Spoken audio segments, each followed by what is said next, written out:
আর মাত্র এক মাস পরেই জাতীয় দলে খেলার এক দশক পূর্ণ হবে উইকেটকিপার ব্যাটার লিটন দাসের। নিজের ক্যারিয়ারের এই পর্যায়ে এসে বাংলাদেশ টি-20 দলের অধিনায়কের দায়িত্ব পেতে যাচ্ছেন তিনি। নামের পাশে অনেক অভিজ্ঞতা আর রেকর্ডের হিসাব থাকলেও এই সংস্করণে আনুষ্ঠানিকভাবে দলের দায়িত্বটা পাননি লিটন। এবার পূরণ হতে যাচ্ছে সেই স্বপ্ন। আগামী 7 ম্যাচ সহ 2026 বিশ্বকাপ পর্যন্ত এই দায়িত্ব দেওয়া হয়েছে তাকে। আসন্ন সংযুক্ত আরব আমিরাত ও পাকিস্তান সিরিজে টি-20তে সহ অধিনায়কের দায়িত্ব পেয়েছেন স্পিনার মেহেদী হাসান। রবিবার বিকেলে মিরপুরে টি-20 দলের 16 সদস্যের নাম ঘোষণা করেছেন বাংলাদেশ অপারেশনস কমিটির চেয়ারম্যান নাজমুল আবেদিন ফাহিম। আগামী বিশ্বকাপ 2026-এর যে টি-20 বিশ্বকাপ ফেব্রুয়ারি মার্চে অনুষ্ঠিত হতে যাচ্ছে, সেই বিশ্বকাপকে সামনে রেখেই সেই পর্যন্ত লিটন কুমার দাসকে আমাদের জাতীয় দলের টি-20 দলের অধিনায়ক হিসাবে মনোনীত করা হয়েছে।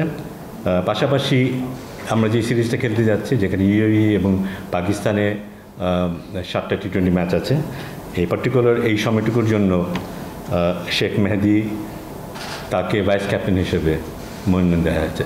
2015 সালের জুনে অভিষেক হওয়া লিটন এখন পর্যন্ত খেলেছেন 95টি ম্যাচ, যেখানে 22.44 গড়ে মোট 2020 রান করেছেন এই ব্যাটার।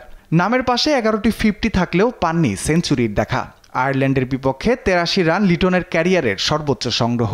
124.76 স্ট্রাইক রেট তার নামের পাশে। এছাড়াও আন্তর্জাতিক টি-20তে 210টি চারের পাশাপাশি হাঁকিয়েছেন 58টি ছক্কা।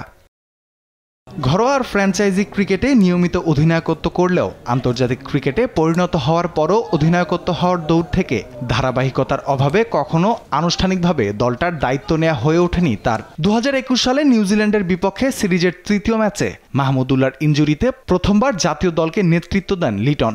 সেবার বাংলাদেশ ক্রিকেট ইতিহাসের 7ম টি-20তে অভিষেক হয়েছিল এই ডানহাতির। যদিও সেটা স্মরণীয় করে রাখা যায়নি জয় দিয়ে। ইডেন পার্কে সেই ম্যাচে 65 রানে হেরেছিল বাংলাদেশ। এরপর 2024 সালে ক্যারিবীয়দের বিপক্ষে 3 ম্যাচের সিরিজে আবারও ঘাড়ে পড়ে তার অধিনায়কত্বের দায়িত্ব। সেবার অবশ্য ওয়েস্ট ইন্ডিজকে হোয়াইট ওয়াশ করেছিল লিটনের দল। ব্যাট হাতে 3 ম্যাচে মাত্র 17 রান করলেও দলটা জিতে নিয়েছিল সিরিজ। অতীত পরিসংখ্যান কথা বলছে লিটনের পক্ষে। আগামী ম্যাচগুলোতে বাংলাদেশের সবচাইতে অস্বস্তিকর ফরম্যাটে কতটা স্বস্তি ফেরাতে পারেন এই ব্যাটার, সেটাই এখন দেখার অপেক্ষা। জয়ের ধারায় ফেরাতে 11 জনকে যে দল হিসেবে দাঁড় করিয়ে প্রমাণ করতে হবে মাঠের খেলায়, সেটা হয়তো ভালোই জানা লিটন দাসের। রাফিল ইসলাম রাতুল, স্পোর্টস ডেস্ক, দেশ টিভি।